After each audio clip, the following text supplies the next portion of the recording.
അസ്സലാമു അലൈക്കും.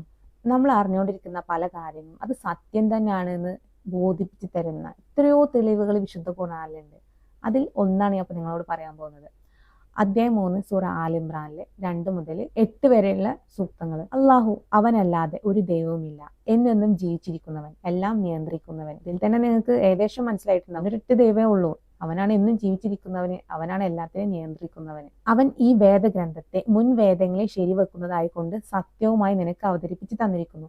അവൻ തൗറാത്തും ഇഞ്ചിയിലും അവതരിപ്പിച്ചു. അപ്പൊ തൗറാത്തിലും ഇഞ്ചിയിലൊക്കെ ഉള്ള സത്യം തന്നെയാണ് വിശുദ്ധ ഖുർആനിലെ സാമ്യമായിട്ട് തന്നിട്ടുള്ളത്. ഇതിനു മുമ്പ് മനുഷ്യർക്ക് മാർഗദർശനത്തിനായിട്ട് സത്യസത്യ വിവേചനത്തിനുള്ള പ്രമാണവും അവൻ അവതരിപ്പിച്ചിരിക്കുന്നു. തീർച്ചയായും അള്ളാഹുവിന്റെ ദൃഷ്ടാന്തങ്ങൾ നിഷേധിച്ചവരാരോ അവർക്ക് കഠിന ശിക്ഷയാണുള്ളത്. അള്ളാഹു പ്രതാപിയും ശിക്ഷാ നടപടി സ്വീകരിക്കുന്നവനുമാകുന്നു. അതിനു മുന്നേ മാർഗദർശനമായിട്ടുള്ള പ്രമാണങ്ങൾ നൽകിയിട്ടുണ്ട്. അള്ളാന്റെ ദൃഷ്ടാന്തങ്ങൾ നിഷേധിച്ചവർക്ക് ശിക്ഷയാണ് എന്ന് ഇവിടെ ഓർമ്മപ്പെടുത്തുന്നുണ്ട്. ഭൂമിയിലോ ആകാശത്തോ ഉള്ള യാതൊരു കാര്യവും അള്ളാഹുവിന് അവ്യക്തമായി പോവുകയില്ല, തീർച്ച.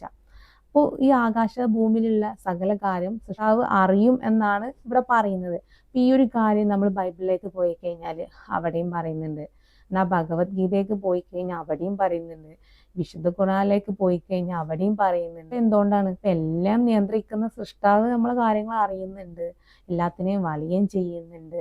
അവന്റെ കൈകളെന്ന അംശമാണ് പല കാര്യങ്ങളും നിയന്ത്രിക്കുന്നത് എന്നുള്ള അറിവുകളൊക്കെ നമ്മൾ മനസ്സിലാക്കി കഴിഞ്ഞിട്ടുണ്ട്. ഇനി അതിൽ തന്നെ 6 വരുന്നത്, ഗർഭാശയങ്ങളിൽ താൻ ഉദ്ദേശിക്കുന്ന വിധത്തിൽ നിങ്ങളെ രൂപപ്പെടുത്തുന്നത് അവനത്രേ, അവനല്ലാതെ ഒരു ദൈവവുമില്ല, അവൻ പ്രതാപിയും യുക്തിമാനും അത്രേ.